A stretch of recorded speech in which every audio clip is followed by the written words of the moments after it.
Hello everyone, my name is Cary Valentine here. I am your instructor for MBA524, that's cohort 035 I believe at the Baker University School of Professional Graduate Studies.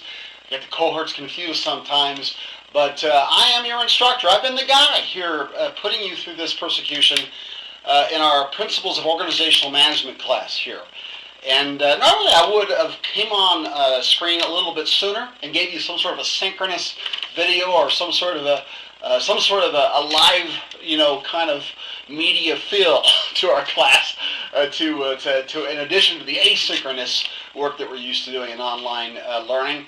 But I had a pretty nasty respiratory infection for the first few weeks of class, and so just now getting my voice back. But after about 10 minutes of listening to it, you may not wish I would have got it back. So anyway, I'm here, and I've been reading your stuff. It's been great.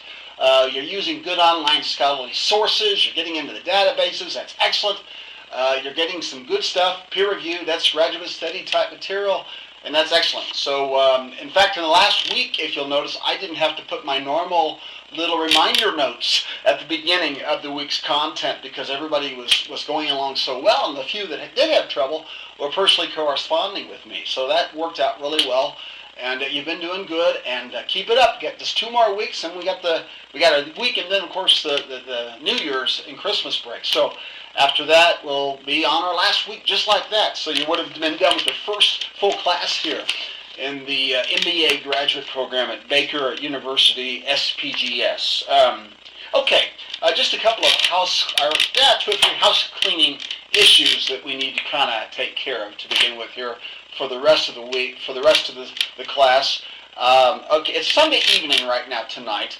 The week before the 5th week is starting. And at this point, if you go on the online gradebook, I don't know if you visited that there in Moodle recently, but if you go in there, you're going to see some feedback for you posted for your forms. And by tomorrow evening, you'll actually see your Case Analysis 1 feedback there, which I want to give it to you by tomorrow evening so you can use it in the coming week to prepare your second case analysis study, which is due at the end of this week. So I'm going to make sure you check the online gradebook for that. But specifically to the forum activity, either I put something within the discussion thread that you posted, your initial post, and so you can check for feedback there. If it's not there, though, there's a section I put in there called Other Comments in the online gradebook feedback section. So look for that, and you're going to see some comments specifically oriented towards the post that you put up, not just general comments, but something specific to you. So please check that if you haven't already, and look for that information, and hopefully that'll help you, give you some encouragement where it's needed, and at least you'll know. I read everything. Even when I was sick, I was in the hospital for a few days, and I read everything. There's not a thing I don't read in this class. But responding to what comes out to be, 30, 40 pages of post, sometimes I can't get comments put back, within the discussion forum threads. If you are assuming this hasn't got many takers, many people kind of contributing to yours, a lot of times I try to go in there and make sure you get something from somebody, and that's me if you don't get it from your classmates. So anyway, you will notice that. But check that online gradebook, and you'll get some notes there if it wasn't in the forum already. So check that out. Okay, so we talked about that. So real good. Quick review of where we've been so far. In Forum 1, I took you into this discussion about scientific management and Taylorism, Frederick Taylor. And you saw the fellow that was very critical in that video of Taylor. A lot of people have been, because they said that he and his other theorists during that period of time that were really working during the industrial age, when we were emerging as this manufacturing power at the time in the U.S., that they were kind of dehumanizing the worker. They were too objective, too scientific, too quantitative, which means numbers, volumes, numbers, units, things that are measured in intervals of some sort. But they weren't so concerned about the subjective side of things, the emotions of the worker, what motivates them to perform, things of that nature. And so I wanted you to kind of get a little bit of exposure to both the objective side of things as well as the subjective side of things. As I said back then, we were emerging as a manufacturing power. Well, manufacturing, big-time manufacturing has pretty much left the United States. It's all over where jobs are cheap, and that's not here.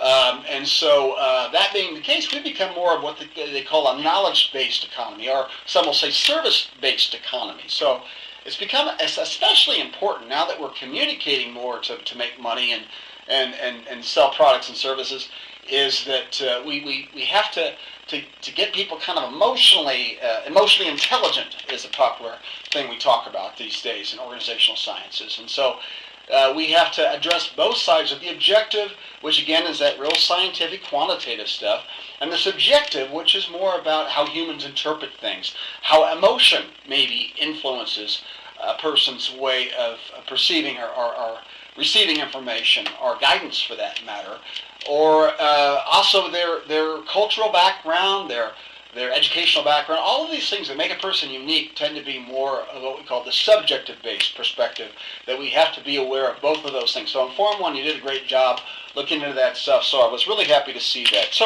that led us into this discussion about ethics, and you watched this video about Bernie Madoff and that big Ponzi scheme a few years back that became exposed to everyone the hard way. And you notice that a lot of people, will kind of try to use this oxymoronic concept of willful ignorance, as if that made sense. How can you be willfully ignorant? But anyway, they got it down to an art.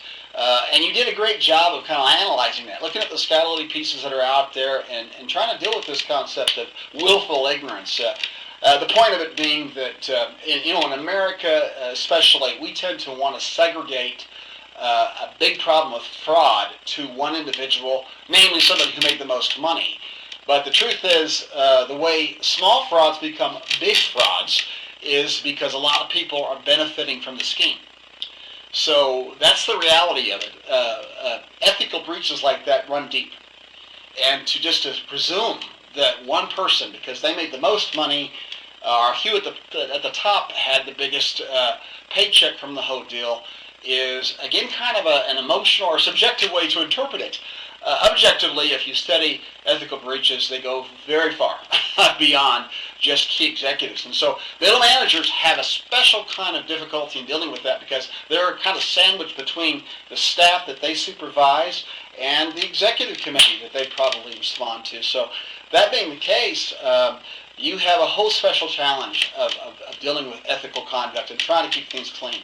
And you handle that well. You got good peer-reviewed information, good scholarly literature, and did a very good job, I thought, of identifying how ethics can be addressed at the middle management level. So that was really good.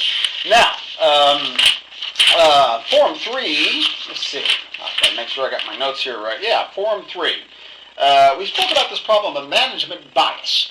And of course, bias is actually what we call a cognitive bias, usually, which is real simply, if you haven't lived the experience of another individual that, say, comes from a different culture, is of a different gender, has a different educational background, a different social background, you're not going to really have maybe a good read or as good of an understanding about their way of viewing things or perceiving things in the subjective way, because you just haven't lived their life. You haven't been in their shoes necessarily. You can try, which is the effort I was trying to advocate in that bias form that you looked into in Forum 3. But in the end, the truth is we just don't really have a good idea what that is. And that's become really important because there's a lot of different things going on that bias can really mess up our perception and cause us to make bad decisions. We think a lot of times that we've eradicated prejudice and other types of bias that are like big words. I mean, all sorts of people, if you ask them, hey, are you prejudiced? They'll say, oh, no, I'm not prejudiced. I don't feel that way. But, the truth is they probably are. Because prejudice is just that. It's a bias towards a certain group or certain individuals that we just don't have much familiarity with, their culture and their way of doing things. And we just kind of use stereotypes and different things to just make assumptions about what they may like, what they may want, and what they may be capable of. And we've talked for years in this country about how that's wrong, morally wrong, ethically wrong, but it's just stupid. A bias is an error. It's just that. It's an error. It's a mistake that we just all make as humans. And we have to see past that, because we have an age now where we're supervising. We have younger people supervising people elder to them with more experience. We've never had that the way we have it now. We have much more females that are working now in management positions than we had before. And the glass ceiling may have been cracked, but there's still this labyrinth of complications that women still go through in the workplace. And a number of you brought some of that stuff up. And so it's not really over with. We still have a long way to go, and probably will never get to the ideal place, but we have to keep trying. And if nothing else, for the moral reason that I just think you should overcome bias in every way that you can, but also because it's just smart. You know, if you're making a bias error of some sort, you're just messing up, you're making a mistake. You're evaluating things not from both an objective and a subjective perspective. You're not considering both sides of the equation. And that being the case, you're going to usually make the wrong decision when the equation is all worked out, right? So those are important things. So you did a good job looking into bias. Well, that moves us on here to this Forum 4, which I did this little tangent on performance reviews and performance appraisals that all of my students can usually relate to pretty well.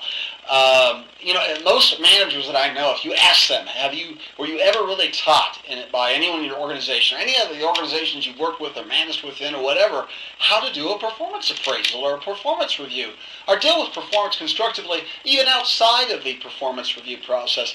And you know what? Most of them never have been taught. They don't know about it. All they know is an HR person hands them a form and a template and says, hey, go in there, fill this out. It's a legality thing. We got to do it. And just get it done this way. And then they just stumble through it. They mark through the form. They just maybe hit one column that says good but not perfect or something like that. But they don't really have much thought put into it. And the problem with that, of course, is that they're waiting to have dialogue about either good performance, exceptional performance, or bad performance long after maybe it's been established as a habit one way or the other. For example, if somebody has a bad habit and we let it go, well, that basically we just said that we condone that habit or that way of doing things. So we messed up there. The longer a habit is allowed to flourish, the longer it gets rooted in and the harder it is to break it. So that's an important thing. We can't wait till that happens. So we have to have some sort of an ongoing dialogue beyond the performance appraisal and review process to talk about performance expectations. Also, we have situations, of course, where people could be performing exceptionally well and we don't really say anything. You know, and so how are we going to reinforce the fact that they try so hard if we don't say anything about it or we don't acknowledge it in any way? So important things to handle, and you guys handle that really well. Now, this week, this week 5, let's talk about what we're going to do here. I'm going to kind of regress just a little bit, but there's a reason I kind of follow this pace. I think you'll see why I'm kind of going back into the textbook a few pages that we've already kind of went past, but we're going back for a reason because it just seems to work out better if I order the forms in this way, being an online class. Week 5. Okay, problem solving. We're in a world right now where we're constantly having to delegate problem solving. In fact, if we can't delegate, we don't have a good problem solving strategy ourselves, and we're not able to delegate that or teach that to other people effectively, then before you know it, one person's doing all the problem solving, and one person can only solve so many problems, really. It just can't be done that way. It's just not efficient. So we have to teach problem-solving skills. And, you know, we learned it as we were growing up. As kids, we had to learn how to solve problems on our own. If we ever were going to grow up and have our own families and have our own jobs, we had to learn how to solve problems, or we're going to be deficient. We're going to be way behind.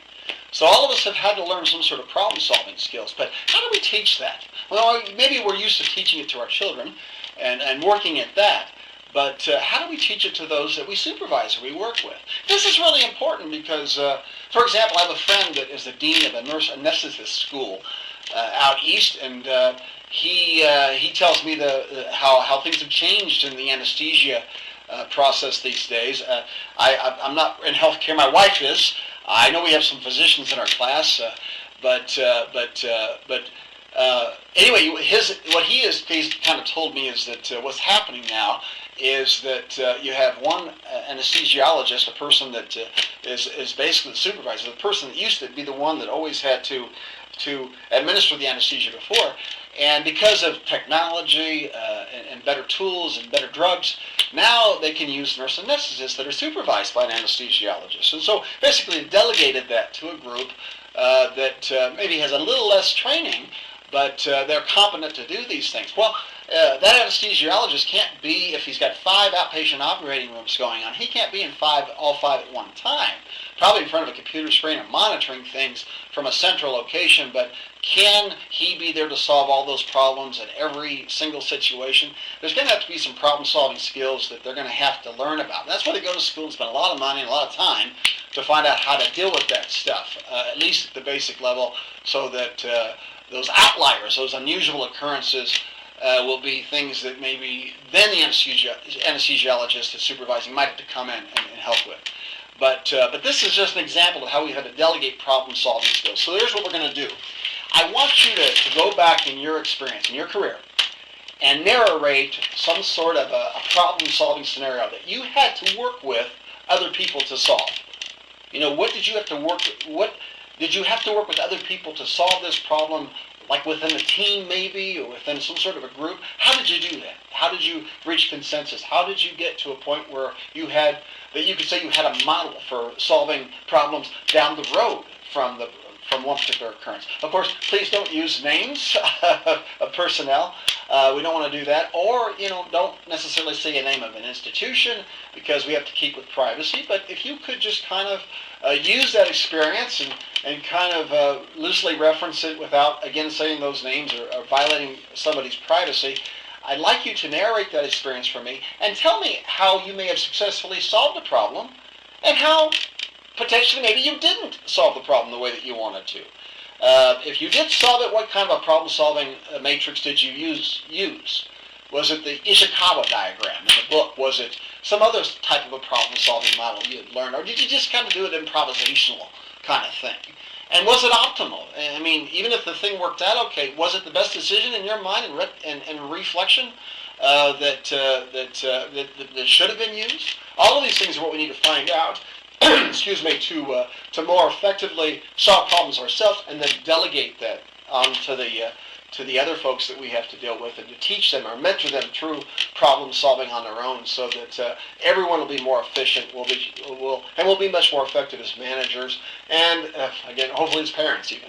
So all of these things are important. But anyway, that's what we're going to talk about this week in Forum 5. The last week before we go off for the Christmas and New Year's break. And I want you to read the notes inside the form, which will give you, again, the questions I just brought up, and it'll be in the form there for you to look at.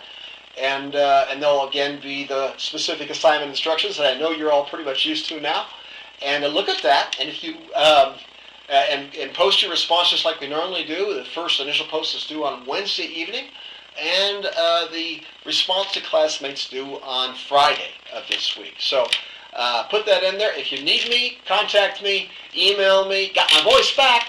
And I'll be happy to help you through the process, get you through this first MBA class, so you'll be ready to just power through to the other.